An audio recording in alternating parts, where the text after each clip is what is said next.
qui ne connaissent pas, donc voilà Valérie. Bonjour. Gwendoline. Bonjour. Et moi-même Aurélien. Donc, durant cette pause pédagogique, on va vous présenter l'article.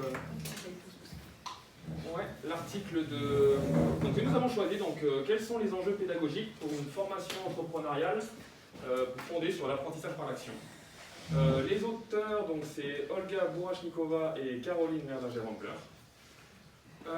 J'aimerais prendre un petit temps pour vous expliquer en fait le choix de cet article. En fait, on cherchait un article qui traitait du concept du coaching et du concept de Team Academy, et notamment de la Nursing Team Academy, qui est un concept qui a été introduit en Suisse en 2019.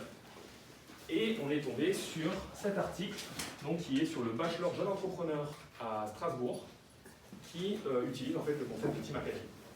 Donc vous savez, hein, à chaque fois on part toujours des connaissances antérieures. Donc je vous propose qu'on fasse un petit brainstorming ensemble pour voir un petit peu quelles sont vos connaissances antérieures sur la Team Academy. Allez-y, faites-vous plaisir, c'est le moment. Alors qu'est-ce que ça vous évoque, Team Academy? L'apprentissage par les pairs.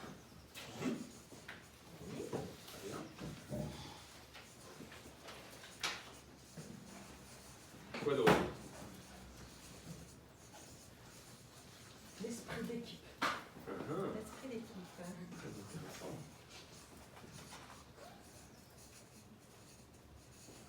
Quoi d'autre? Pascal. Absence de concurrence. L'absence de concurrence. Ouais, Ok. L'absence de concurrence. Une concurrence saine, je sais pas. Par rapport à quoi? On pourrait être meilleur que l'autre, mais enfin vouloir être meilleur que l'autre, mais que chacun s'enrichisse en fait. Ok, d'accord. Très bien. Quoi d'autre? Je vois l'équipe dans la connotation sportive. La connotation sportive. Ok. Et par le côté académie, j'entends un peu sur le long terme, pas juste quelque chose de ponctuel. Ok. Très intéressant.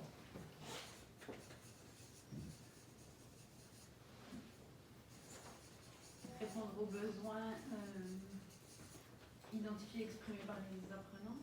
Ok. Donc qui c'est qui répond aux besoins? Les coachs. Les coachs. Donc centré sur l'apprenant, peut-être, c'est ça que... Centré sur l'apprenant. Ok. Stéphanie en distanciel dit apprentissage par projet. Apprentissage. Ah, excellent. Encore, comme tout le reste d'ailleurs. Et pas de prof, mais des coachs. Je prends un risque, je sais pas, mais j'ajouterais bien, moi j'aimerais bien cette idée de soutien psychologique par les. Enfin, soutien. La force du groupe qui va soutenir, alors c'est pas vraiment un soutien psychologique, mais voilà. La force du groupe, dynamique. Comment t'as dit? Dynamique de groupe? Très bien. L'aide à surmonter les difficultés par le groupe. Elle a aussi parlé de coaching. Oui. Très bien. Moi, c'est quelque chose que je découvre complètement. Ça ne me parle pas du tout, sauf que ça me donne. Enfin, je me dis, est-ce que c'est un concept? Est-ce que c'est le nom d'une école? Parce que ça fait nom d'école aussi. École privée, enfin bon, voilà. Oui, c'est vrai. Bah justement, vous allez voir. On va passer à la suite. Du coup, est-ce que vous avez encore d'autres idées? On passe à la suite? Alors, du coup, on vous a fait une petite carte mentale, hein, on est dans le thème. Un peu complexe, je vais aller rapidement sur les concepts principaux. Tout ce qui est le Rocket Model, ils appellent ça, c'est l'apprentissage expérientiel et l'apprentissage par l'action. Donc on en a parlé dans les séminaires. De toute façon, Team Academy, c'est un concept qui va vraiment faire écho avec le master, vous verrez. Donc la notion de coaching, dont vous avez parlé. Il y a aussi pas mal d'outils qui sont propres à la Team Academy, dont on va expliquer un petit peu plus en détail par la suite. Le concept donc, de microculture, ils appellent ça. C'est le paradigme socio-constructiviste, donc c'est la dynamique de groupe, donc vous m'avez parlé un petit peu, l'apprentissage par les pairs, l'esprit d'équipe, il y a vraiment tout ça là-dessus. Ça c'est vraiment juste, voilà un petit peu les origines, comme quoi c'est né en Finlande, et maintenant c'est à travers le monde. Et puis ça c'est juste pour dire comme quoi à la base c'était dans l'entrepreneuriat en 1993, et puis que depuis 2019, donc ça a été fait en business, en entrepreneuriat et en management, et depuis 2019 ça a été fait pour les soins infirmiers. Voilà, c'était la première fois en santé en Suisse. On ne va pas trop s'attarder sur tous ces concepts, on va faire le lien en fait avec l'article dont on traite durant la pause pédagogique, avec en fait les trois axes de l'article. Le premier axe, c'est au niveau donc de l'apprentissage expérientiel et l'apprentissage par l'action, le learning by doing. Et en fait, c'est adapté de Colm en fait, hein, pour toutes les Team Academy à travers le monde. C'est adapté de Colm avec la flexibilité, etc. On détaillera tout ça par la suite. Le deuxième axe, c'est le cadre pédagogique avec la notion de coaching et d'autonomie d'apprentissage. Et le troisième axe de l'article, c'est tout ce qui est dynamique collective. Donc, nous, plutôt que de vous faire un cours, on va essayer de vous proposer directement une immersion dans une expérience Team Academy. Et pour ce faire, en fait, on va vous faire un jeu de rôle humoristique pour vous faire utiliser en fait les outils qui sont utilisés en Team Academy et qui, justement, feront le lien avec tous les concepts dont on a parlé précédemment. Et c'est des outils qui sont utilisés donc, à Strasbourg, mais aussi à travers le monde. Dans ce jeu de rôle, contextualisé, je vous présente donc Valérie et Gwendoline, qui sont coach students de la Pédagogie Team Academy de Strasbourg. Et puis moi, donc, je suis Aurélien, le coach. Pour une meilleure compréhension, on va vous distribuer en fait tous les petits outils que vous allez utiliser et puis qu'on vous présentera au fur et à mesure. C'est pas les mêmes. Donc, je vous laisse regarder un petit peu tout ça. Et puis, le jeu de rôle va commencer.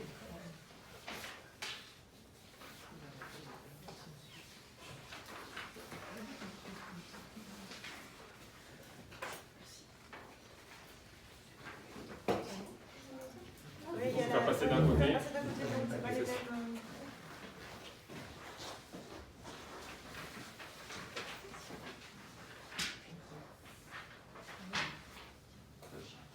Alors, je laisse la parole à nos deux coach students qui vont prendre la suite. Salut Valérie, comment ça va? Salut Gwendoline. Cette pause pédagogique en y est finalement. Ah ouais, ça me stresse. Hein. C'est vrai? Ah oui, ça me stresse. Oh. Bah, écoute, ce que je te propose, c'est qu'on fasse, pour commencer cette activité, de commencer par la roue des émotions. Comme ça, bonne idée. ça nous permettra de voir comment nous attendons cette activité.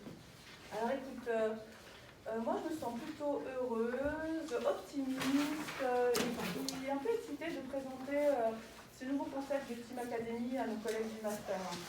À toi Valérie. Oh bah t'as la chance, hein, parce que moi je suis plutôt style apeurée. Franchement je suis stressée et puis je suis craintive. Ouais.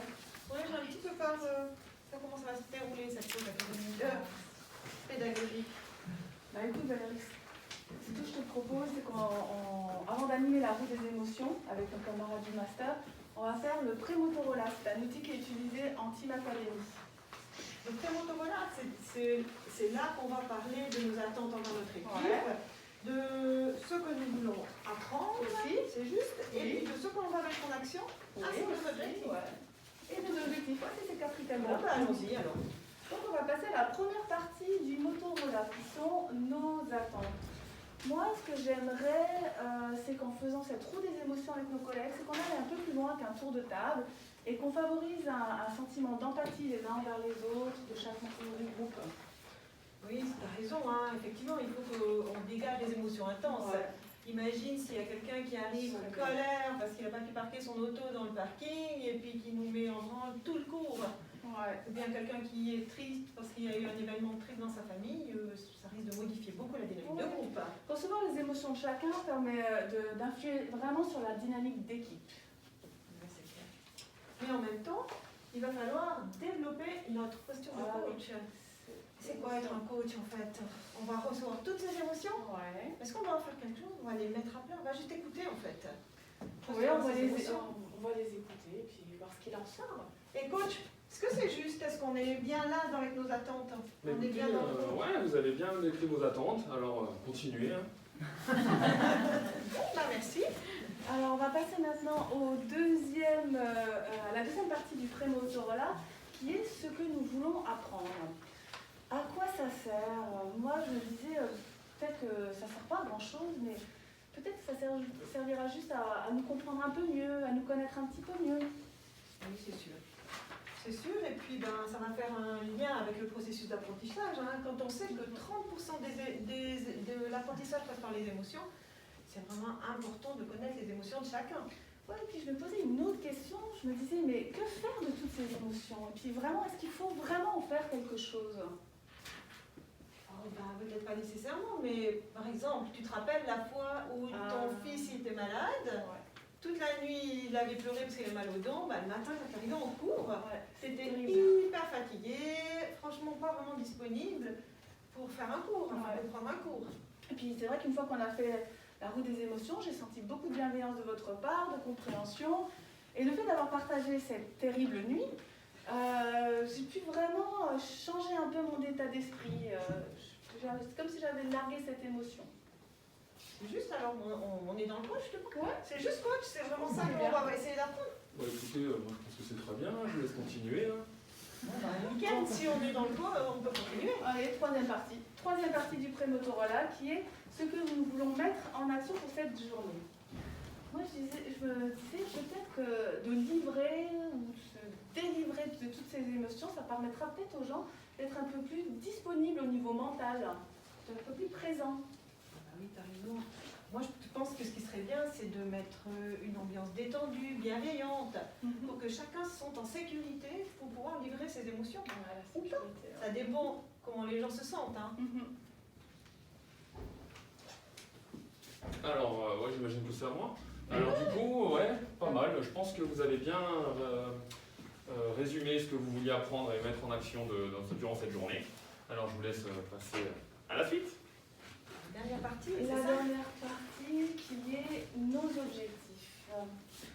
Je pense peut-être notre objectif, ce serait de donner du sens à cette pratique afin que nos camarades du master puissent mettre cette pratique avec leurs étudiants, mettre en place cette pratique avec leurs étudiants afin d'éviter la routine, qui casse un peu la routine dans leurs cours. Oui, t'as raison. Hein. Je pense que là, on a pas mal blagué maintenant. Il faudrait peut-être qu'on se mette en action. Qu'est-ce que t'en penses? Ouais, allez, arrêtons de blaguer, on y va. Je crois qu'on va gentiment faire cette route des émotions avec notre équipe d'étudiants. Ouais, on Donc, va... si tu quoi? Tu prends l'équipe du Je fond? prends l'équipe du fond. Moi, je vais aller au milieu, puis toi, tu veux nous aider? Ok. Je sais que d'habitude, on doit faire toute la classe ensemble, mais là, aujourd'hui, il y a trop de monde. Si on doit faire la route des émotions avec chacun, ça va être compliqué. Pour ça que Vous êtes d'accord qu'on sépare la classe en trois? Oui, c'est très bien. D'accord. Bonne idée. Vous prenez la première partie, les deux Ici, là? premiers bancs. Ok, ça joue. Est-ce que vous venez par ici, puis on se fait une petite route des émotions, là? On va être obligé d'être... Alors donc en fait, voilà, le principe c'est de partir de vos émotions, de regarder sur la route, et en fait c'est un concept en team académique qui est tout le temps fait systématiquement dans le check-in. Il commence par faire une roue des émotions et les trois fossiles. Et c'est vraiment une... Voilà, chacun dit, comme si vous arriviez au tout début, voilà, vous dites alors je suis comme si, parce que... Alors je sais pas, toi du coup tu peux nous expliquer parce qu'on commence par le sens. Alors c'est vraiment à votre convenance, c'est ça, c'est un petit peu ce qui englobe les émotions. Pas forcément, non. Voilà, tu peux aller piocher direct. Et si tu as envie de partager le pourquoi aussi, c'est ça qui peut être intéressant pour le groupe, la dynamique de groupe, pour le coach, etc. Ah oui, c'est vrai que c'est confusion. Du coup, ce que je disais à l'autre groupe, parce que du coup ça faisait l'autre groupe, c'est que voilà, en team académie, ils font vraiment tout ça. C'est-à-dire qu'ils arrivent, mais le prof aussi, donc les étudiants, ils arrivent, ils disent bon voilà, moi je suis ci, moi je suis ça, parce que je fais ça. Mais c'est sur le moment présent ou sur l'enseignement qui va arriver? Non. Ça, c'est vraiment le moment quand ils arrivent. Voilà, ça peut être par exemple une Gwendoline, elle est fatiguée un jour, elle a mal dormi, ça se passe. Et du coup, le fait, déjà le groupe va en tenir compte, et aussi le coach. Ou pas, c'est vraiment pas, ça dépend. C'est ça. C'est ça. Et de comprendre pourquoi. Et puis aussi, voilà, on ne veut pas spoiler, mais on va revenir dessus après.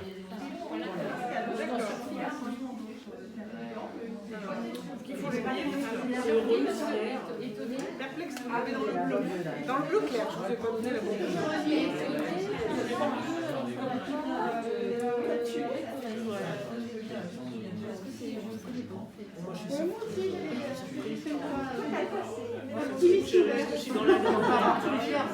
Bien sûr, vous pouvez avoir plusieurs émotions aussi. Oui. Ah, vous pouvez avoir la totale, hein. Mais c'est ça. Le but, c'est de les poser. Donc au moins, elles sont sur la manière de sont posées. Les justifications, oui et non, selon chacun. Et puis après, colle avec ou pas, selon les émotions. Parce que je sais plutôt Vu que c'est dans 30% d'apprentissage par les émotions, c'est quand même quelque chose d'important qui est méfiant. Je pense 99% du temps, on néglige et On comprend notre émotion. voilà. Certaines pas, c'est pour ça que je me suis déjà fait non pas comprendre par plusieurs. Si. C'est chaud chaque fois. Le 70-80 aussi. À 8 ans, c'est un septembre. Ouais, 80 c'est vrai, ça dépend de. Alors du coup, vos émotions. Vous avez du mal à. Et c'est l'exercice aussi, hein. C'est-à-dire que après, avec l'expérience, eh ben, le matin, hop, et ça prend vraiment 5 minutes. Et ils le font. C'est-à-dire que ce soit une groupe un groupe de 10 ou un groupe de 25, chacun le fait. On alimente dans leur rôle, tu places ton thé. Je vais mettre devant la porte comme ça.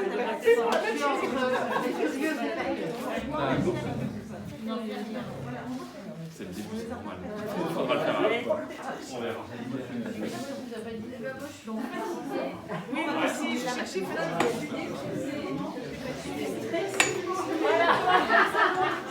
Est-ce que tu veux me dire le pourquoi? Moi, je suis en Est-ce colère. que tu veux donner la raison ou pas? C'est difficile. Ah, Cookie Master, ah bah oui. Je compatis. Ouais. Et vous, comment vous vous sentez? Mais moi, je suis surpris parce qu'il y a plusieurs. Je ne réponds pas à la question. Pas mal, Élie. Non, mais c'est ça, stratégie de fuite. Mais il y a plusieurs émotions qui sont au même endroit. Alors, je pense que elles sont rattachées à des catégories. Tu vois, par exemple, tu peux être abattu en étant ébranlé, ou bien abattu en étant surpris. En théorie, c'est des grandes émotions, etc. Du plus lourd, du plus spécifique. En théorie. D'accord. Après, il y en a, tu peux avoir même plusieurs émotions. Tu peux ressentir à l'instant même, maintenant, plusieurs émotions, il n'y a pas de souci. Peut-être que ce n'est pas encore les verbaliser, donc peut-être en colère ou autre. Peut-être tu peux plus ou moins. Voilà. Ou peut-être elle va être vraiment forte cette émotion, donc elle sera un peu plus prédominante que d'autres. Ouais, c'est un peu moins là-dessus.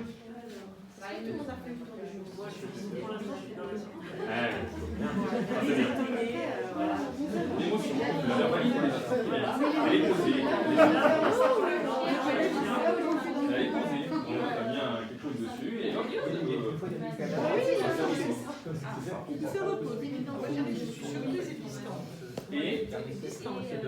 j'ai été éduquée, le formateur, les émotions, elles restent à la porte. les émotions, elles restent à la porte. Les émotions, elles restent à la porte. Il y a des particularités. Je vais faire une démarche éthique avec moi alors.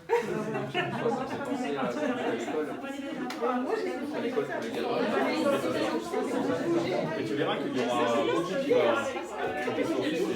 Ouais, mais du coup, est-ce que c'est pas facile en utilisant, tu vois, déjà, tu peux faire des trucs pour faire maternel. Est-ce que ça. Mais ça peut être ton émotion. Tu peux être en colère par rapport à ça. Tu as le droit de verbaliser, bien sûr. Au contraire. Après, moi j'ai le droit de rien en faire aussi. C'est le dire. C'est juste que c'est posé. Mais tu verras qu'après on va faire du lien par rapport à ça. Là c'est normal d'être dans le fond, pas vous inquiéter. On enchaîne. Où elle en est, Gwendoline? Je sais que vous êtes dans des émotions positives.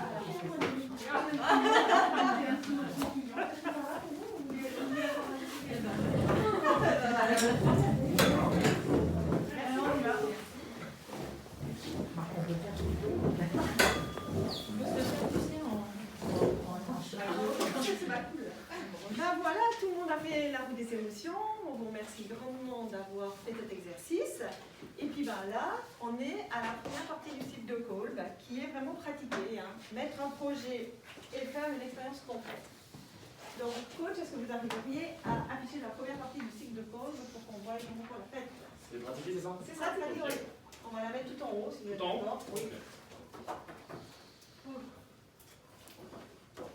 Comme ça? Ouais, c'est bon. Ouais. C'est pas tout à fait droit, je crois. Ah. Je suis pas maçon, hein, je suis coach. Ok, maintenant on va passer à un autre outil qui est utilisé en Team Academy, un outil réflexif qui s'appelle le Motorola. Alors le Motorola, il a aussi 4 critères qui sont ceux que j'ai aimés, ceux qui auraient pu être différents, ceux que j'ai appris et ceux que je vais mettre en action. Moi personnellement, c'est un outil que j'utilise pour faire les traces d'apprentissage de mon portfolio. Des fois je l'adapte un peu, des fois je fais des petites questions qui sont un peu plus appropriées, mais en gros ça me permet d'être réflexif sur mes traces d'apprentissage et et le mettre dans mon portfolio. Bon, du coup, on va passer à cette première partie, Wendy. Allez, on y va. Alors, on a besoin de savoir ce que vous avez aimé et ce qui aurait pu être différent dans cette activité pour vous. Donc maintenant, c'est à vous de participer et de nous dire ce que vous avez aimé. Dans la roue des émotions. Dans la roue des émotions, vraiment dans le pratiquer dans la première partie du cycle. Ce que j'ai bien aimé, c'est le petit temps d'introspection. Finalement, on se recentre un peu sur nous-mêmes. Et puis, ce qui était plus difficile, ce qui aurait pu être différent, c'est de le faire en groupe, c'est bien, mais ça nous influence aussi quelque part. Des fois, on n'a pas envie de répéter juste ce qui vient d'être dit. Et puis, voilà. D'accord. Tu peux J'aurais avoir les mêmes préféré sentiments. les petites quelques secondes pour le faire tout seul avant de mettre en commun. D'accord. Alors juste pour répondre un peu, en fait en Team Academy, ils le font tout le temps. Donc les gens du groupe se connaissent vraiment très très bien, ils ont l'habitude d'utiliser cet outil. Donc là, nous on le fait pour la première fois, donc on découvre aussi les choses. Mais c'est vrai que ça peut être intimidant les premières fois de parler de soi, de ne pas répéter ce que les autres veulent dire, etc. Tu voulais dire La découverte d'un nouvel outil. Que j'ai aimé.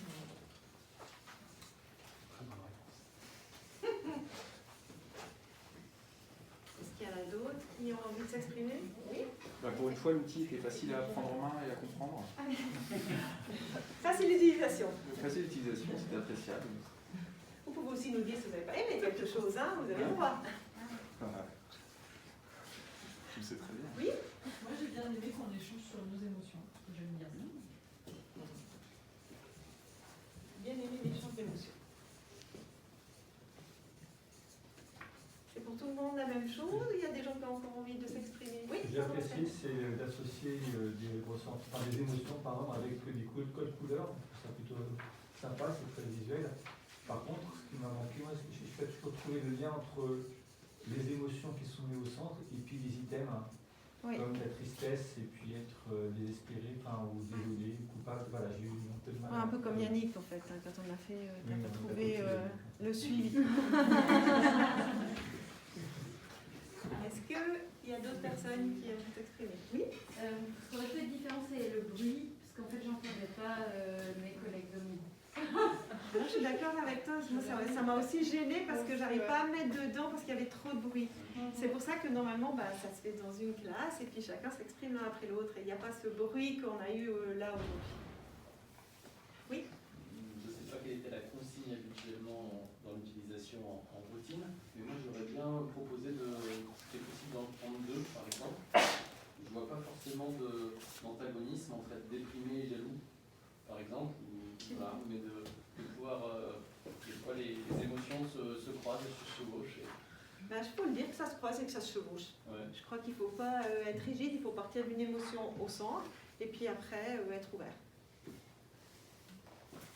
Bon, ce qui aurait pu être différent, c'est que finalement, il n'y a pas de temps pour parler des émotions. Ça allait qu'on était tous heureux, mais on s'est fait la réflexion que si on avait tous été tristes et déprimés, ça aurait été bon, ok, et qu'est-ce qu'on fait de ça? Alors, c'est pas tout à fait comme ça que ça se passe en Team Academy, c'est que les gens, ils ont le temps de dire leur émotion et ce qui va avec leur émotion, ou pas. Il faut choisir s'ils veulent se dévoiler ou pas se dévoiler. C'est vraiment ouvert. Oui, c'est l'alignement sur les 3 types de critères. Je trouve qu'en effet, il est difficile à avoir parce que pour le coup, je sais plus ce que j'étais. J'étais ouverte, je crois, mais ce côté heureux, pour autant, je me retrouvais pas forcément. Donc, il y a des lignes qui me semblaient bien cohérentes, mais. Tu aurais eu envie de dire quoi? Eh ben, l'ouverture et l'optimisme, ok, mais heureux, là, je trouvais qu'il n'avait pas à être là. Tu pouvais le dire, je ne suis pas vraiment complètement heureuse, je suis ouverte et optimiste. Alors, en fait, je pense que la roue des émotions, c'est un outil qui favorise la communication sur les émotions.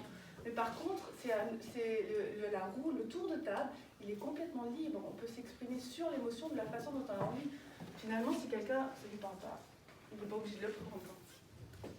Donc, l'expression était vraiment libre. Ouais. Mais c'est vrai que disons, ces 6 émotions principales sont quand même assez réductrices, même si c'est les biens prioritaires. Hein, là-dessus, ok. Et finalement, dans plus de détails, on arrive sûrement à être plus précis. Ouais. C'est vrai que heureux, c'est faux. Ouais.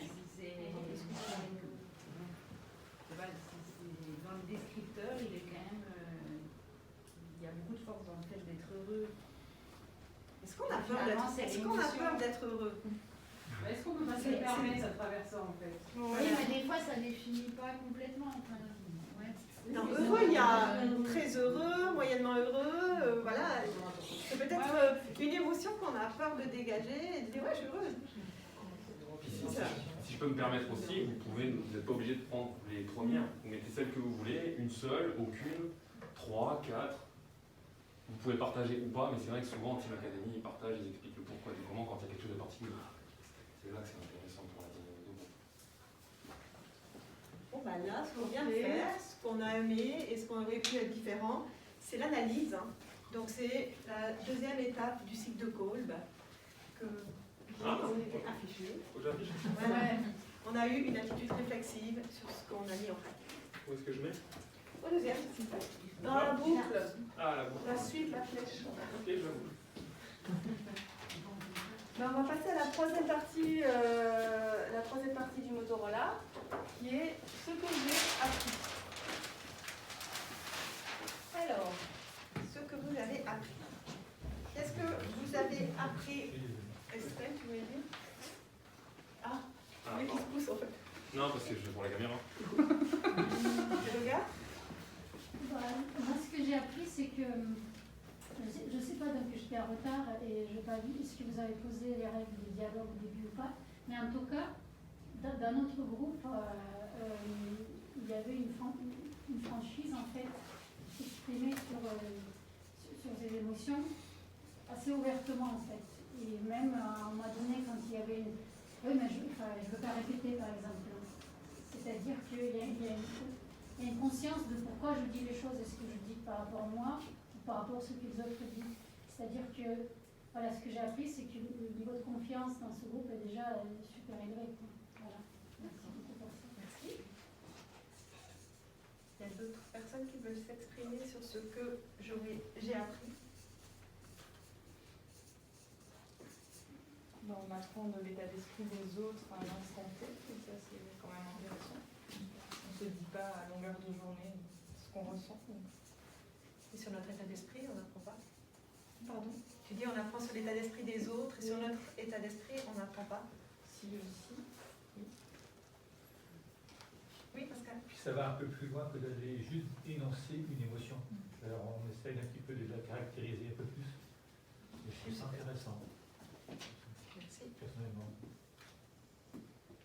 Je rebondis aussi sur ce que tu as dit par rapport à apprendre sur nous. Je trouve que ça nous force, en guillemets, ça nous donne une opportunité de prendre une minute sur soi Pour réfléchir.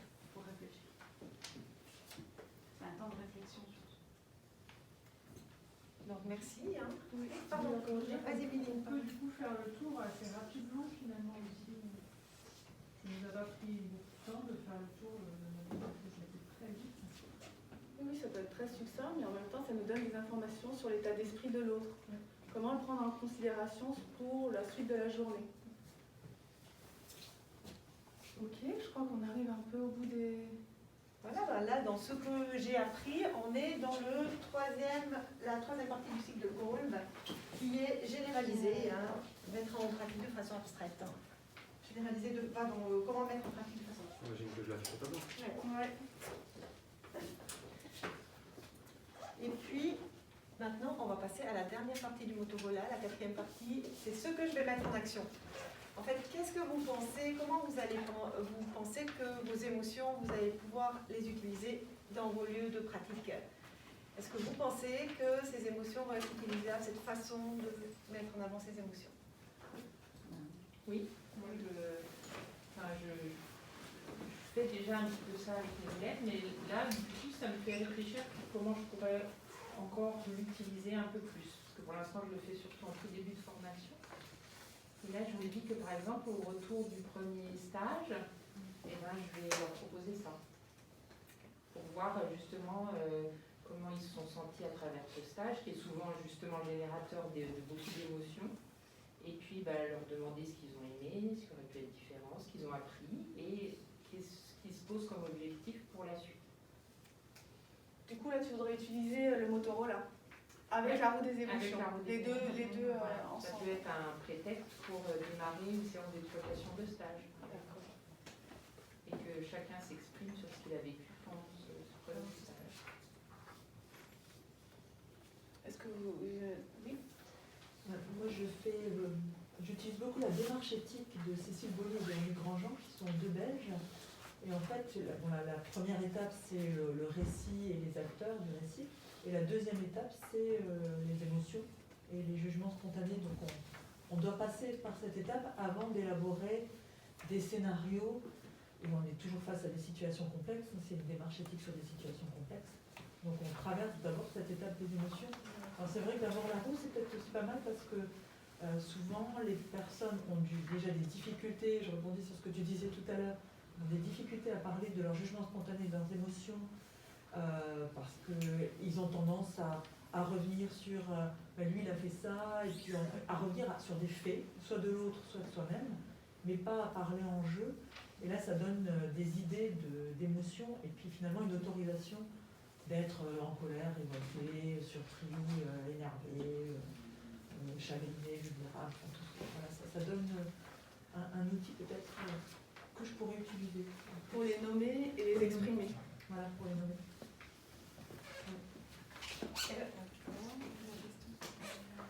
Moi, je m'étais posé une question quand on a fait tout ce travail. Je m'étais dit, mais et si on avait fait cette roue des émotions le premier jour du master, au mois de septembre, du genre, après la première pause, hop, on nous engage dans cette roue des émotions. Je vous laisse vous remettre dans la situation. Et je pense qu'on aurait été étonnés, puis les liens, se seraient peut-être faits plus rapidement, on aurait compris aussi plus rapidement les autres. Ou surpasser, ou pas. Ou peut-être des fois surpasser un peu nos propres émotions. Du fait de les avoir exprimées, on aurait peut-être pu les surpasser un peu. Ou pas. Comme toujours. Bon, bah là, on va explorer la dernière partie du cycle de Kolb, qui est bien sûr la transférabilité. Donc, voilà, merci. Donc, la boucle est bouclée, il ne nous reste plus qu'à recommencer une épreuve d'apprentissage qu'on va faire d'ici quelques secondes. Donc, Valérie, ma collègue, coach, on fait un check-out des émotions avec la parce boucle. que là, on est obligé. Hein. Alors écoute, moi je suis toujours heureuse du déroulement de la séance et puis je suis ravie d'avoir pu partager cet outil avec nos collègues, avec notre auditoire et puis aussi reconnaissante envers Aurélien et toi pour le travail d'équipe qu'on a fourni. À toi Valérie. Merci. Eh ben, moi franchement je suis surprise là. Je suis étonnée en bien. Ah ouais. Tu vas me dire, c'est peut-être pas fini, hein, mais j'ai l'impression que j'ai un petit peu dépassé mes craintes et ça me fait plaisir. Alors, je vous remercie de m'avoir aidé à dépasser mes craintes. Ouais, c'est vrai que le stress que tu avais au départ, je ne l'ai pas du tout ressenti par la suite. Et puis, bravo Valérie, vraiment super. Donc, vous voyez, elles ont fait Valérie a fait une petite auto-évaluation. Gwendoline lui a fait un petit feedback. C'est aussi un autre concept qui a la majorité du temps en Team Academy, c'est peer-to-peer learning, ils appellent ça, mais l'apprentissage par les pairs.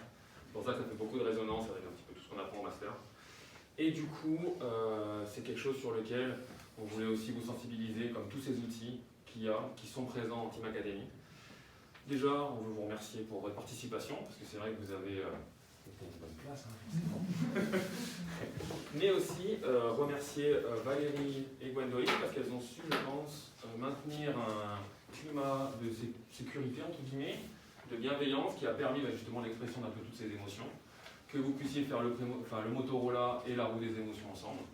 Et du coup, je pense qu'on peut les applaudir. Merci à Aurélien, notre coach, qui a su nous diriger dans cette activité de coaching. Même après, c'est difficile de ne pas parler. Mais voilà, donc du coup, voilà, on voulait vraiment vous sensibiliser à ce que c'est que un peu le coaching. Et c'est volontaire, hein, que je n'intervenais pas, qu'elles géraient leur truc. Et du coup, c'est vrai que c'est pas si facile que ça. Et un petit peu, en fait, tous ces concepts, parce qu'en fait, c'est pas fini, hein. Il y a un peu tôt encore. Donc, en fait, on vous a fait une petite surprise. On a été, en fait, interviewer les auteurs, en fait, de l'article. Et on a fait un petit montage vidéo, en fait, qui maintenant ressemble à un témoignage, avec une explication d'un petit peu tous ces concepts, de ces outils, pour que vous vraiment vous puissiez faire le lien. Et puis, j'en dis pas plus, on en discute après.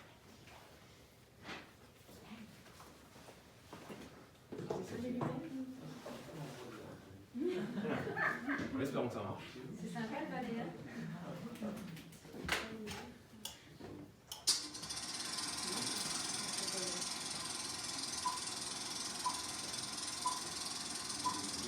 Donc, je m'appelle Olga Borachnikova. Donc, j'ai participé au lancement de ce parcours Team Academy au sein de l'école de management de l'Université de Strasbourg en 2011. Et puis depuis, je suis coach d'équipe, responsable pédagogique de ce parcours. Je suis Caroline Berninger-Ronclef, je suis maître de conf à l'UL Strasbourg. Je suis responsable d'un master management des organisations de santé, c'est ma casquette principale. Et il y a 3 ans, j'ai démarré un investissement en tant que coach intérimaire au bachelor. Là, j'interviens plus ponctuellement. Et surtout, je fais de la recherche. C'est un point d'ancrage en recherche que je trouve extrêmement intéressant. Donc, on a démarré aussi la collaboration autour de l'intérêt de la recherche. Le rôle du coach, c'est d'être le garant du cadre et le communicant autour du cadre et des outils. C'est-à-dire que sans arrêt, on va rappeler soit les règles du dialogue, soit re-questionner. C'est-à-dire que toute personne puisse et s'exprime quand elle le souhaite, quand elle a quelque chose à dire, en se sentant légitime pour le faire. Motorola, c'est simplement une façon très simple d'analyser une situation que vous avez vécue. Rien d'autre. Je veux dire, il y a ces 4 questions, mais en fait, on peut retrouver d'autres questions. L'idée, c'est juste poser, réfléchir, prendre un moment de poser, c'est dans le cycle de réflexivité sur l'expérience vécue. C'est tout. Qui vont adorer Motorola, et on a des étudiants qui apprécient tellement ce mouvement de préparation et de réflexivité qui vont utiliser le prix Motorola et le Motorola, mais en boucle, c'est-à-dire de manière systématique, même après le bachelor. Ça, c'est le rôle du coach. Parce que quand il est bien, en fait, ils n'ont pas ce réflexe d'apprendre de tout ce qui se passe autour. Ils n'ont pas de réflexe de se poser des questions, c'est quoi mon rêve. Ils n'ont pas de réflexe de faire le Motorola, c'est-à-dire une simple analyse de situation passée. Et puis, ils vont définir comment je corrige mon action compte tenu de l'expérience. Il n'y a pas ça. On va parler à un nom propre, en personne. Qu'est-ce que toi, tu as aimé dans ce que tu as fait? Qu'est-ce que toi, tu n'as pas aimé? Toi, ce qui m'intéresse, ce n'est pas une réponse correcte, mais c'est ta réponse qui m'intéresse. Moi, ce que j'ai compris de Team Academy, que c'est un endroit pour réaliser ses rêves. Et j'avais 32 ans quand j'ai découvert. J'ai 32 ans et personne m'a posé la question c'est quoi ton rêve? Vous voyez, pour moi, c'était ça le déclencheur. Et après, j'ai appris comment en fait on réalise ses rêves. C'est quoi le chemin? À partir du moment où il y a de l'expérience, c'est-à-dire votre parcours d'apprenant passe par avoir vécu une expérience quelconque, vous pouvez mettre l'approche d'une académie là-dedans. Ça, c'est mon point de vue. C'est tellement naturel. Nous, quand on est petit, on apprend par l'expérience. Et c'est juste la reproduction, en fait, à grande échelle de cette approche. Tout simplement. C'est comme ça que je vois les choses. Moi, j'expérimente en formation continue avec des étudiants en master en management des organisations de santé. Et ça fonctionne très très bien. Donc c'est transposable. Moi, j'aurais une réponse un peu différente de la tienne, c'est-à-dire que, attention aux représentations des étudiants quand ils entrent dans une filière de formation, parce que est-ce qu'ils sont culturellement préparés ou pas à ce type de pédagogie? Moi, dans l'absolu, je pense que c'est la pédagogie idéale. Si on pouvait avoir un dispositif d'éducation en France qui soit totalement inspiré de Team Academy, de la maternelle jusqu'aux études supérieures, ce serait top. C'est pour ça que je me suis intéressée personnellement. Et donc, c'est une forme d'idéologie aussi, hein, de partir sur une croyance selon laquelle l'individu a envie d'apprendre intrinsèquement. Et donc, c'est vraiment la fondation et la valeur première de ce type de dispositif. Après une session Team Academy, même la plus courte, tu connais l'histoire de chacun minimum, tu connais le nom de chacun, tu ne verrais jamais cette personne. Tu peux la rencontrer n'importe quel contexte. Il y a le lien qui est créé humain, qui est coupé quand on est dans une posture de pauvre sachant où le rôle c'est juste transmettre la connaissance qu'il a. Le coach vit des situations qui ne sont pas forcément faciles à vivre. Quand vous êtes en intervention, en enseignement, au magistral, vous avez structuré votre truc, tout est sous contrôle. Là, vous ne contrôlez pas ce qui va se passer. En particulier, vous ne contrôlez pas les feedbacks qu'on va vous faire, les questions qui vont vous être posées. Et ça peut être décoiffant et très déstabilisant. Et ça veut dire qu'en termes de satisfaction, moi, ce que ça m'apporte, c'est beaucoup de transformation et de questionnement sur ma propre pratique pédagogique. Je pense que j'ai fait évoluer ma manière d'être au contact, même dans d'autres dispositifs, grâce à ce que ça m'a renvoyé de manière très bien. À cet endroit-là, c'est possible d'être soi-même, tel que tu es, avec ta façon de voir le monde, avec tes valeurs à toi. On le voit en fait dans le business, dans les projets qu'ils font. Il y en a ceux qui veulent rouler un Ferrari et puis d'autres qui veulent sauver la planète. Ils se retrouvent dans le même équipe. Et c'est OK. Tout est OK. À partir du moment, c'est ce que tu veux vraiment. Vas-y.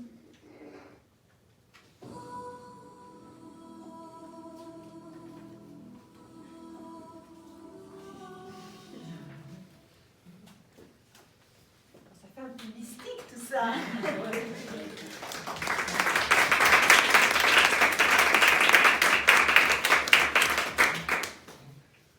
Cette fin, comme ça, un peu mystique, c'est parce que chez nous, ça a dégagé des émotions intenses. Vraiment.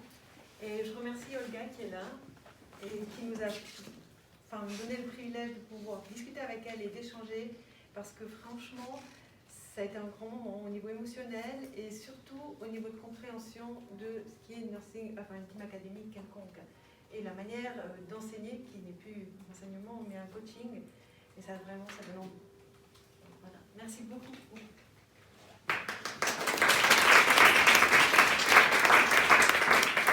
Alors Olga, merci d'avoir accepté cette interview. Pour moi, ce moment, ça a été un moment authentique de partage. Merci de nous l'avoir offert. Ce que je retiens vraiment dans cette interview qu'on a fait avec les deux autrices, Caroline aussi, c'est que Team Academy permet aux étudiants de mieux se connaître, de définir leurs rêves et de les soutenir dans cette démarche. Et ça, c'était vraiment quelque chose qui m'a beaucoup touchée, parce que, comme tu le dis dans l'interview, c'est des choses qu'on ne demande pas à nos étudiants. Comme moi, on ne m'a jamais demandé ça de la maternelle jusque-là, on m'a jamais demandé quel était vraiment mon rêve.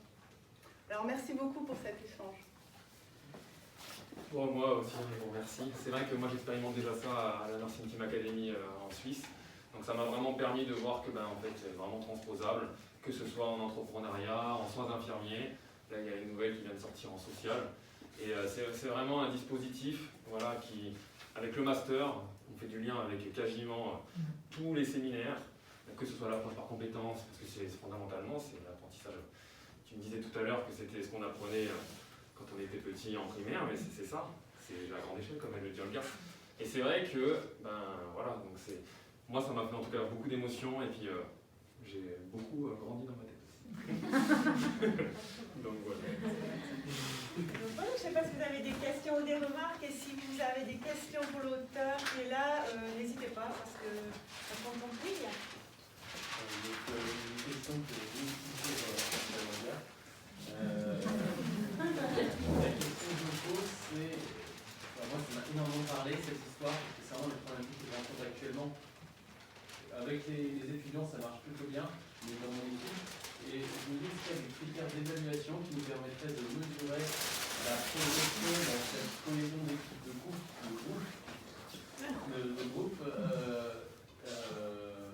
de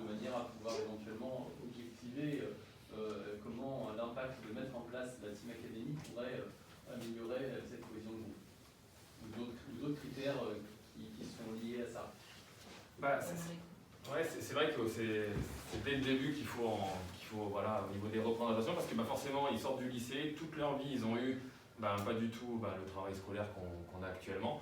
Et c'est vrai que de passer dans un système de formation avec justement une dynamique collective, etc., c'est pas facile. Après, ils organisent des activités, il y a des outils avec la revue des émotions, le Motorola, mais il y en a beaucoup plus. Et c'est vrai que c'est aussi le rôle du coach d'être garant du cadre et de permettre de ça. Donc c'est vrai que sur un amphi de 400 personnes, c'est vrai qu'il y a des limites. Mais je ne sais pas si j'ai répondu totalement à ta question. Chercher les outils, en fait, c'est ça, pour mesurer le niveau d'évolution du groupe. Je pense qu'il y en a plein partout, et si vous voulez, la Team Academy, on peut les utiliser ou pas. Mais vous pouvez le chercher sur Internet facilement, ou bien sur les auteurs. Il me semble que l'auteur que vous avez cité, est-ce que c'était Catherine Grandjean? Véronique Grandjean et Cécile Bolly. Voilà. Ok, non, parce que c'est une autre, du coup, Catherine Grandjean, belge aussi. Mais bon, bref, c'est-à-dire que si vous cherchez parmi les de tout ce qui concerne coaching, travail d'équipe, et voilà, là vous avez eu, il y a des approches théoriques, il y a des théoriciens qui ont travaillé sur ça, et il y a des praticiens qui ont fait des outils à l'approche de cette théorie, qui ne fait que juste expérimenter, voilà, comme ce que vous avez fait avec la roue d'émotion. Écoutez, voilà cet outil-là, essayons de voir où est notre équipe par rapport à cet outil. Si vous voulez, outil, ça reste un outil, mais qu'est-ce qui émerge de là, c'est le dialogue, c'est ce que vous avez fait vivre en nous, en fait. Un outil, c'est ok, quelqu'un s'est amusé à placer les émotions, mais le fait d'en parler, c'est ça qui devient intéressant. C'est juste un support qui nous aide à se connaître mieux. Et le groupe, c'est pareil. Il y avait des outils de mesure de confiance, une mesure de capacité de passer à l'action ensemble, une mesure de performance. Je peux vous donner des références sur les modèles, et vous pouvez les appliquer, tester en tout cas dans votre milieu. Il y en a plein. Et c'est des modèles qui permettent de mieux se connaître, et comme un des concepts c'est de travailler avec les pairs, mieux on se connaît, mieux on est capable de travailler ensemble. Et savoir où nous en sommes, en fait. Voir la progression, si par exemple une équipe vit long terme, le fait de faire le même check par exemple par rapport au même modèle, ça permet à toute l'équipe de se rendre compte que nous avons changé, en fait.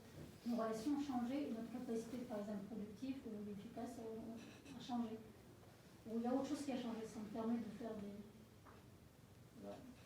d'expérimenter. C'est tout en open source en plus. Tout ce qui est Team Academy, il n'y a pas de copyright, quelque chose comme ça. Par contre, il y en a plein en anglais, donc il faut se mettre en anglais, mais c'est vrai que oui, c'est tout, c'est une des particularités, c'est tout en open source, accessible. Je peux vous envoyer des références sur les performances de l'équipe. Il y a le modèle de Sibet, il y a le modèle de Tukan, il y a le modèle de Katzenbach et Smith. Ce n'est pas les auteurs qui sont liés à Team Academy, c'est les auteurs qui sont plus liés à la performance d'équipe, mais qui vous fait utiliser comme un outil dans votre milieu. Je peux vous envoyer des références. Oui. Et là, donc, quand vous nous parlez de nursing, Team Academy, ça veut dire que c'est l'équivalent de l'école d'infirmière? Oui, c'est ça, c'est l'école d'infirmière, le bachelor en Suisse. Et donc l'ensemble de toute la formation est basée sur... La Nursing Team Academy, c'est adapté, donc c'est pas en entrepreneuriat, c'est pas en business. D'ailleurs, c'est à notre connaissance la première fois que ça a été introduit au niveau mondial, que c'est autre chose que du management ou du business. Et ça a été adapté. Donc ils ont une approche par projet, ils ont le peer-to-peer learning, ils ont la roue des émotions qu'ils font quotidiennement. Moi, par exemple, pour vous donner un exemple, j'interviens pour leur donner des enseignements, sauf que c'est eux qui font leurs objectifs, c'est les étudiants qui me contactent, donc qui m'ont choisi pour venir intervenir. C'est pas un prof qui m'a choisi ou quoi que ce soit, c'est eux parce que moi je les ai eu en stage si vous voulez à la base. Et du coup, ils ont voulu que je leur donne une habilité clinique. Et après, c'est parti de là, et du coup, maintenant je viens fréquemment. Et c'est vraiment, voilà, c'est une classe, ils ont l'approche par projet, ils ont par contre le même référentiel avec les notes. Ils ont de la SIMU, ils ont des écosses, mais ils sont ensemble, ils ont des coachs. Ils sont une petite promo, ils étaient 14 au début, maintenant ils sont plus que 9. Et puis ils font les 3 ans de bachelor, en deuxième année. Il n'y a pas que ça, voilà. À côté, il y a la promo normale, traditionnelle. Et en fait, c'est juste une promotion, une classe si tu veux. On a de la peine à recruter des étudiants pour ces promos-là. Donc ils choisissent, c'est En fait, C'est ça, soit le Team Academy, soit le bachelor traditionnel, qui est l'école d'infirmière traditionnelle. C'est pas la promo complète dont une partie des enseignements pourrait être faite, mais ça pourrait pas marcher comme ça? Oui, ils viennent de temps en temps faire des C'est ça. enseignements avec Ici, ils décident par exemple les cours BLS, ils sont venus nous voir, ils nous ont demandé à la promo normale, est-ce que l'on peut les faire avec vous, parce qu'on a ces objectifs. Voilà. Et c'est tout eux qui organisent. C'est ça. Eux, ils ont, je crois, 2 jours sur Par semaine, ouais. C'est ça. Après, il y a les stages. Et puis, par contre, ils peuvent, par exemple, du cursus traditionnel, basculer vers le cursus Nursing Team Academy et de l'autre côté. C'est fait de façon à ce qu'il y a plein de réserves, mais c'est possible. Donc ils apprennent dans l'ordre qu'ils veulent, enfin ils ont les quand même, objectifs finaux sont les mêmes, enfin les mêmes compétences à acquérir, et du coup ils font ça. Ils ont tout un dossier pédagogique avec le contenu est plus ou moins le même, mais l'apprentissage, la manière d'apprendre, il n'y a pas de cours, il n'y a pas il y a que les coachs et les intervenants, il n'y a pas du tout de PowerPoint avec des présentations et du... Il n'y a pas de cours académiques, c'est-à-dire que si les étudiants veulent apprendre par exemple les cours BLS, ils demandent à avoir un prof ou aller dans un cours, etc. C'est eux qui programment leurs apprentissages en fonction de leurs objectifs. Et il y a le cadre pédagogique dont le coach est responsable, que ça se passe bien, etc. Mais c'est aussi, le coach il est là pour réguler, pas que, voilà. Parce que justement dans l'article, j'en ai pas trop parlé, mais dans ce qu'elle décrivait, c'était l'action, la notion d'action et d'inaction. Vu que c'est de l'apprentissage par l'action, il faut qu'ils soient actifs. Et du coup, c'est un des petits pièges. Mais après, les coachs sont garants du cadre pédagogique qui permet de développer ça.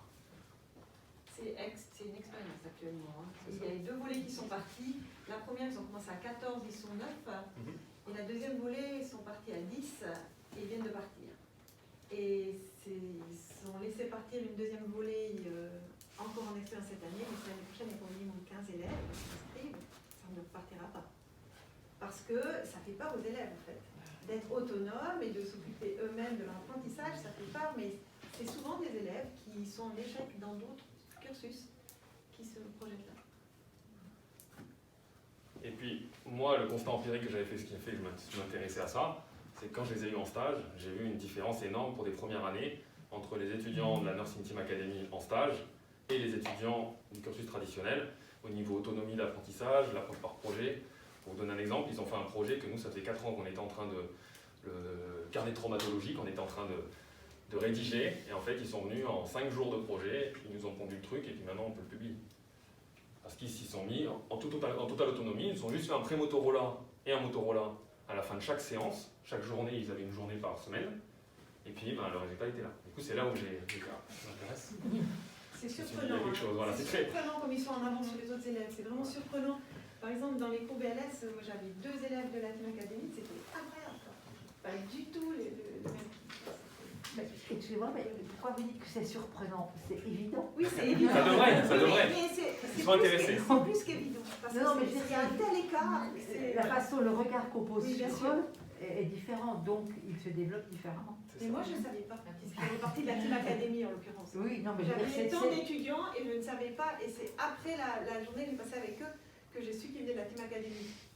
D'accord, mais vous avez vu. Mais non, mais c'est une vieille histoire en fait. Ouais, c'est ça. Mais qui est mis au bout du jour. Voilà. C'est ça. Et qui pourrait. C'est une approche humaniste, quoi. C'est du Montessori. Oui, ça sort. J'ai l'impression que ça me Oui, il y a ça, il y a plein de concepts. Ça me fait penser à du Montessori. D'ailleurs, juste les centres de langue que j'ai fondés il y a 30 ans maintenant sont fondés exactement là-dessus. Et ça marche, j'imagine. Non, parce que les étudiants en médecine sont très réticents. Non, mais ça marche, je veux dire, le niveau, il s'améliore. Et c'est ça le problème. Plus qu'avec un prof. 30 ans après, on a encore des problèmes. Moi, je veux dire, c'est le concept de faire travailler.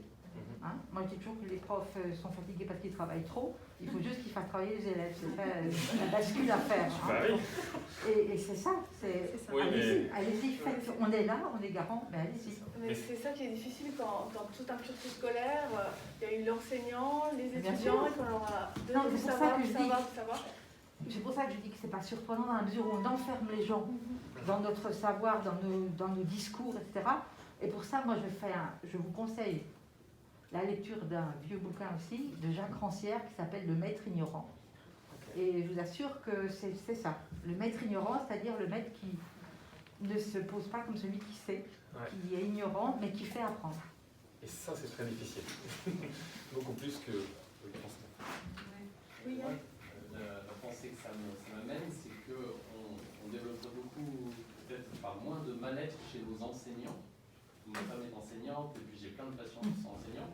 Et je m'aperçois qu'ils sont en mal-être et qu'il y a une forme de routine où ils vont répéter 6 fois la même chose parce qu'ils sont profs de, je sais pas, profs d'anglais, ils sont 4 classes de 6e, et ils répètent toujours la même chose, alors que c'est hyper valorisant pour eux de dire bah, vous avez cette capacité d'adaptation qui va faire que chaque nouveau groupe va vous apporter une richesse pour vous et pas simplement de donner. Et je trouve que c'est hyper enthousiasmant aussi de voir sous ce nouvel angle son métier d'enseignant, en médecine, mais je sais pas, surtout pour le secondaire éventuellement. Il y a juste Blanquer qui n'est pas convaincu. Hein. Est-ce que tu as le féminisme pas convaincu? Je voulais juste témoigner par rapport à ça, parce que quand on a lancé Team Academy à Strasbourg, j'étais encore prof de finance. Donc du coup, j'étais obligée de faire les deux. Et en fait, à un moment donné, c'était plus possible. Parce qu'en fait, les 4 heures par semaine de cours de finance que j'avais, ça me paraissait en fait tellement difficile, tellement manque de sens, tellement lourd, par rapport à tout ce que j'ai vu, comment les mêmes étudiants apprennent à gérer les finances en vendant les crêpes dans la rue. Vous voyez? C'était juste, j'ai pas pu en fait, j'enseigne plus parce que c'est plus pratique. Sinon je me fais violence en fait. Ouais. Donc effectivement ça épanouit avant tout le prof. Bon, on commence quand la révolution là.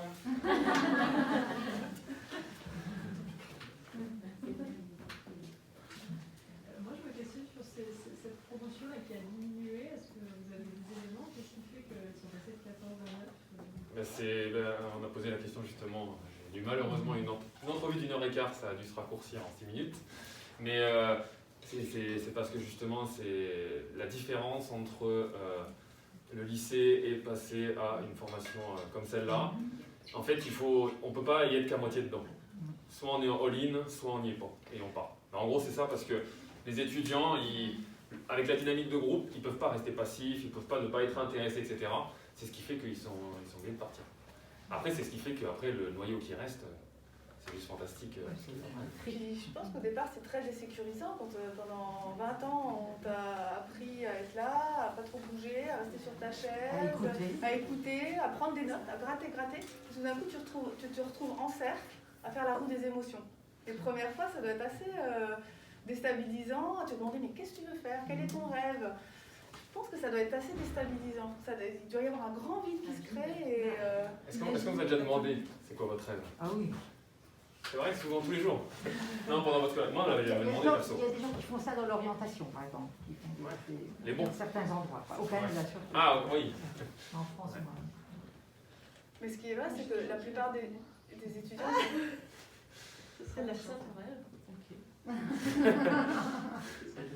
Rentrez chez moi. J'ai des gens qui rêvent pour moi. Ils proposent des rêves. Les patrons, ce sera donc ça ton rêve, tu feras ça. Tu vas faire ça ces 3 prochaines années, Camille? Avec plaisir. Oui, patron. Ce que je voulais dire aussi, c'est qu'à la sortie du bac, il y a beaucoup d'étudiants qui ne savent pas quoi faire, en fait, qui s'inscrivent dans des filières, mais simplement parce qu'ils n'ont pas de connaissance d'eux-mêmes, et puis qu'ils n'arrivent pas à se projeter, parce que justement, ils ne savent pas ce qu'ils veulent, ils ne savent pas ce qui les font vibrer, ce qui les intéresse. Et du coup, après, Là, il y a des expériences justement en lycée faites par des gens qui s'occupent de ces questions-là. Mais ça reste encore expérimental. Et c'est des modules plutôt d'orientation. Ou d'accompagnement du projet de l'élève, comme on dit. APE. C'est obligatoire avec les lycées. La réforme du lycée, on leur demande de choisir en première mais c'est plus déjà des axes. Mais faire réfléchir sur ses rêves, c'est encore différent. C'est pas quand même du rôle un petit peu comme du noyau familial c'est quand même de la longue haleine, faire réfléchir un enfant sur ses rêves. Je pense aussi, mais quand tu es 8 heures par jour à l'école pendant 18 ans et que quand on ne te demande pas, je sais pas, tu es dans apprends des choses, tu ingurgites des choses, finalement, la place du rêve, elle est... Dans les familles, il y a quand même un déterminisme aussi très fort. Ça peut être le rôle familial, mais est-ce que ça doit être que le rôle familial? Est-ce que ça pourrait pas être aussi le rôle je dirais aussi, c'est scolaire aussi le but des parents de questionner les enfants, qu'est-ce que tu veux faire, qu'est-ce qui t'intéresse, etc. Mais c'est vrai que je me dis que ces étudiants, pardon, j'appelle ça des enfants, mais c'est comme des enfants à 17 ans et demi quand ils sortent du bac, choisir de rentrer dans une telle formation, enfin un tel modèle de formation, il faut en effet avoir aussi peut-être les parents derrière qui suivent le truc, parce que je pense que expliquer ça en famille, dire bah, moi quand je vais à l'école je suis pas de cours, je n'ai pas de pas de devoirs. C'est encore, oui, c'est ça. C'est encore un diplôme moral de toute façon. Ils bossent plus que tous les étudiants réunis.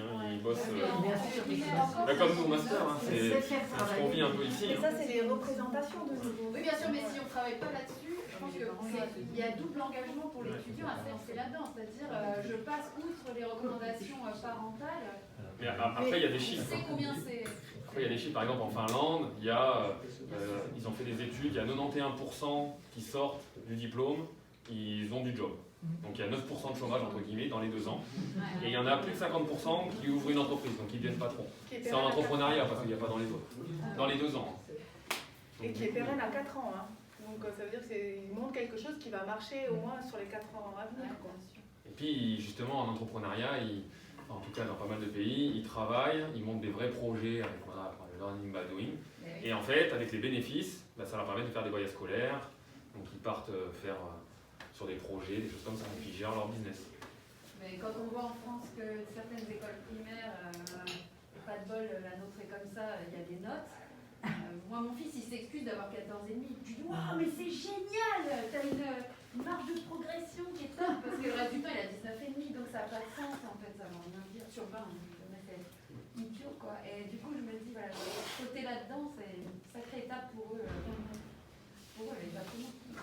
Pascal, tu veux? Très rapide, du coup, vous avez donc cette école, vous avez l'école traditionnelle à côté. Est-ce que dans l'école traditionnelle, vous faites la classe inversée? Oui. Oui.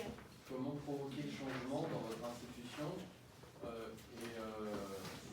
est-ce qu'il n'y a pas des vieux résistants, enfin, on peut appeler ça des résistants, mais voilà, des gens qui ne veulent pas justement changer, mais qui vous tirent dessus. Qui ne sont pas forcément vieux.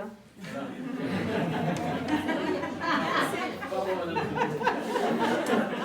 C'est pas un problème d'enseignement, Yann, c'est vraiment un problème de recrutement d'étudiants. On pourrait agrandir la classe, vraiment.